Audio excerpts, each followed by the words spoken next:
Point A has coordinates -2, 3, and point B has coordinates 2, 5.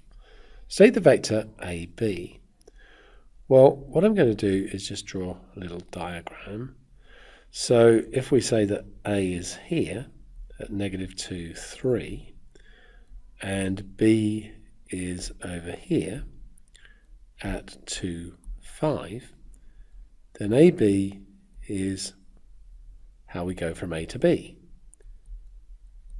Now if we form a right-angled triangle here, -2 across to 2 means we've gone 4 in this direction, and 3 to 5 means 2 in that direction.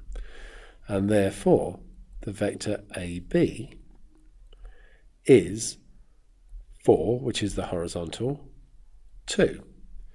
Now, we could have got that by doing that AB is equal to the vector B, 2, 5, so that's just the coordinates written as a vector, take away the coordinates of A, so -2, 3, and then you've got 2 take away -2 is 4, and 5 take away 3 is 2.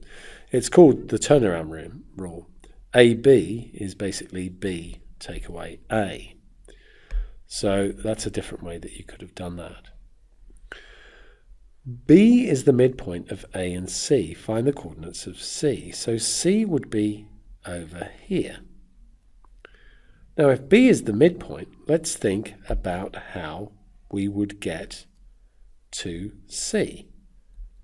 We would go another 4 across and another 2 up. That's because B is the midpoint. So B had coordinates 2, 5. C would be another 4 to the right, which gives us an x-coordinate of 6, and another 2 up, which gives us a y-coordinate of 7. The vector BD is 5, -5. Find the coordinates of D.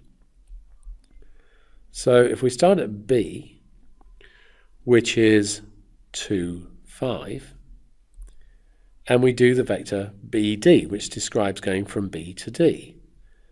So it's 5, -5. So 5 to the right and 5 down. And so D is here. So starting at 2, 5, if we go 5 to the right, the coordinate is 7. And starting at 5, if we go 5 down, the coordinate is 0.